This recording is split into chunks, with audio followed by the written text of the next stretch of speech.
हैं concentration cell की।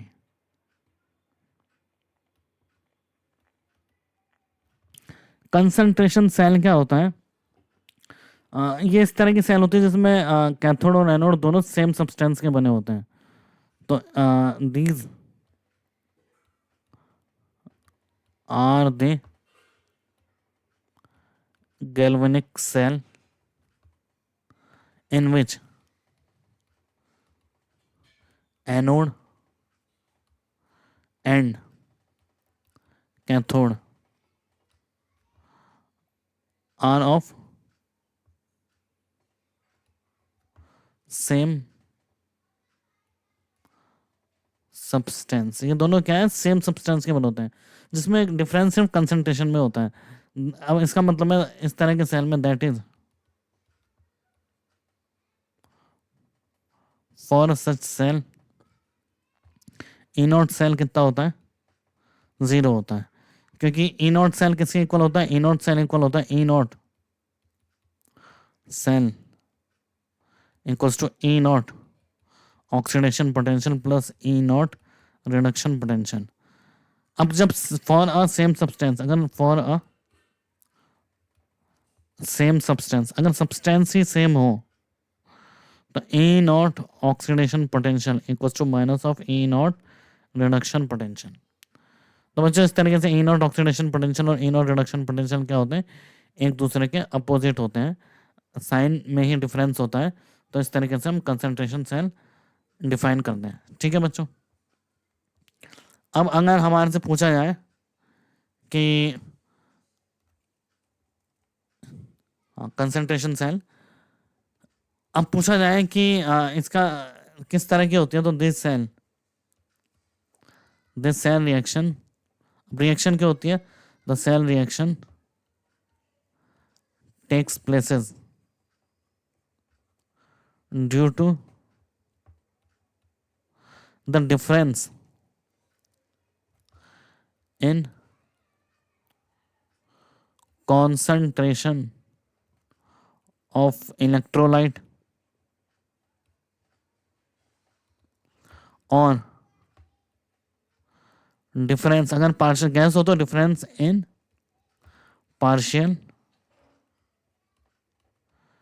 Pressure of gas in both the compartment.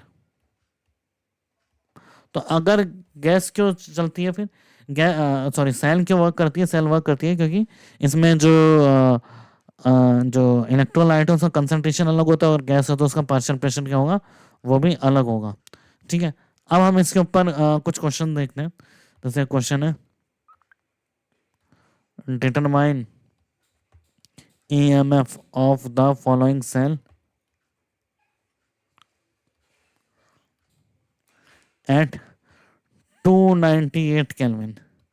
तो अब हमारे को कोई सेल दिया है जिसमें है Zn सॉलिड से Zn+2 कंसंट्रेशन है C1 मोलर और Zn+2 से कंसंट्रेशन है C2 मोलर Zn सॉलिड। ठीक है।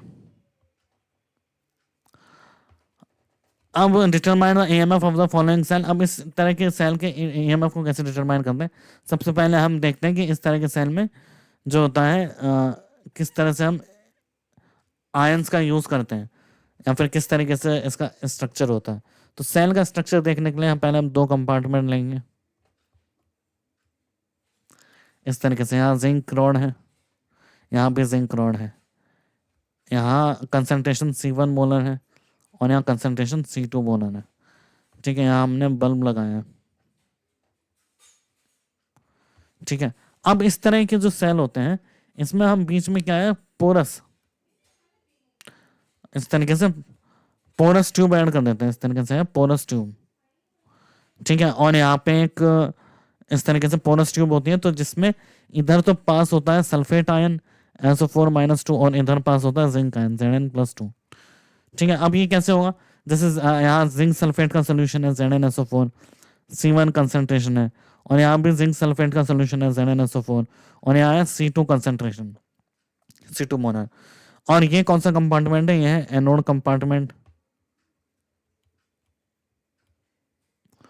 और यह है हमारे पास कैथोड कंपार्टमेंट। अब एनोड कंपार्टमेंट क्या हो, जिंक की टेंडेंसी है लेफ्ट हैंड साइड पे ऑक्सीडाइज होने की, तो Zn से बनेगा यहाँ पे Zn से Zn+2, तो 2 इलेक्ट्रॉन यहाँ रह जाएंगे, इलेक्ट्रॉन इधर रह जाएंगे और सोल्यूशन में Zn+2 का कंसंट्रेशन बढ़ेगा। इसी तरीके से ये इलेक्ट्रॉन इधर से इधर भागेंगे, तो यहाँ सरफेस पे इलेक्ट्रॉन बढ़ा और Zn+2 किस में कन्वर्ट हुआ, 2 इलेक्ट्रॉन लेके सोल्यूशन से जिंक सॉलिड में कन्वर्ट हुआ। तो जिंक आयन का कंसंट्रेशन ज़्यादा है या सल्फेट का कंसंट्रेशन ज़्यादा है, तो जनरली सॉल्ट ब्रिज की जगह हम पोरस ट्यूब लेते हैं। ठीक है, पोरस ट्यूब।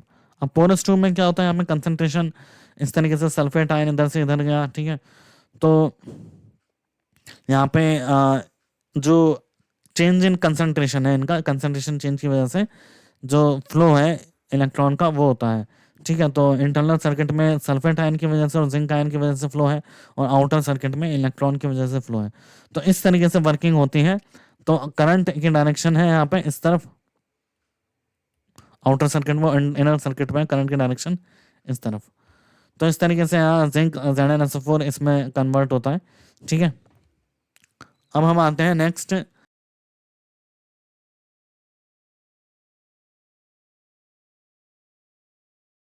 अब हम देखते हैं to maintain electrical neutrality porous tube allows migration of ions in opposite compartment। तो पोरस ट्यूब है जो माइग्रेट अलाउ करती है migration of ion in opposite compartment. जैसे हम बात करें एनोड की, एनोड में जिंक सॉलिड से जा रहा है ये Zn+2 में और 2 इलेक्ट्रॉन, यहाँ C1 मोलर। और यहाँ से कैथोड की बात करें हम, कैथोड में Zn+2 जा रहा है C2 मोलर से और कंसंट्रेशन है इसकी Zn सॉलिड प्लस। ठीक है, तो यहाँ 2 इलेक्ट्रॉन ऐड हो जाएगा।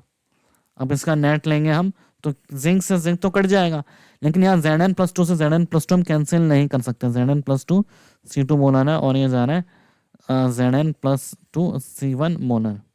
ठीक है, तो यहाँ पे ई सेल कितना हो जाएगा, ई सेल हो जाएगा E0 सेल, जिसकी वैल्यू कितना है 0 होती है, क्योंकि E0 cathode minus E0 anode क्या हो जाएगा, R0 हो जाएगा। अगर हम रिडक्शन पोटेंशियल की बात करें तो oxidation plus reduction potential 0 minus RT/NF log C1 की पावर 1 एंड C2 की पावर 1। तो अगर इस सेल को स्पॉन्टेनियस होना है, टू बी स्पॉन्टेनियस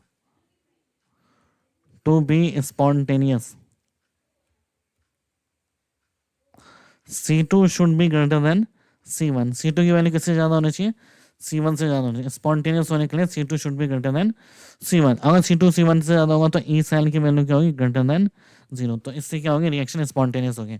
तो यहाँ पे जो कंसंट्रेशन, जो आयंस का फ्लो है वो डिफरेंस इन कंसंट्रेशन की वजह से है, तो इसलिए इसको क्या कहते हैं, कंसंट्रेशन सेल। और अगर हम गैस की बात करें तो आप पार्शियल प्रेशर की भी बात करते हैं। ये गैस के केस में भी एक एग्जांपल लेते हैं हम। जैसे क्वेश्चन हम लिखते हैं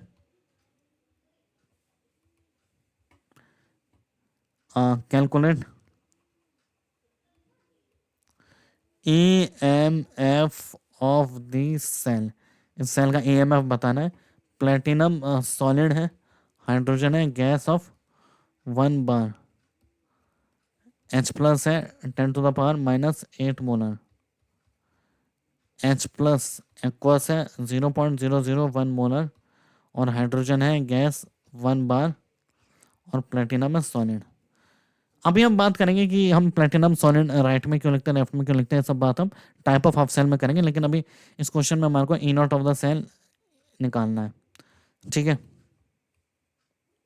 तो यहाँ पे H+ जो है एक्वस मीडियम से जा रहा है, H+ एक्वस मीडियम। ठीक है, तो ऑक्सीडेशन हो रहा है इधर, तो यहाँ हो जाएगा 10⁻⁻8 मोलर, और इधर हो जाएगा 10 to the power minus 3 molar. तो ई सेल क्या हो जाएगा 0 माइनस 0.06 ले लेंगे अपॉन 1 log 10 to the power minus 8 molar upon 10 to the power minus 3 molar. तो ये वैल्यू आती है हमारे पास प्लस 0.3 वोल्ट। तो इस तरीके से हमने देखा कंसंट्रेशन सेल कैसे कैलकुलेट करते हैं।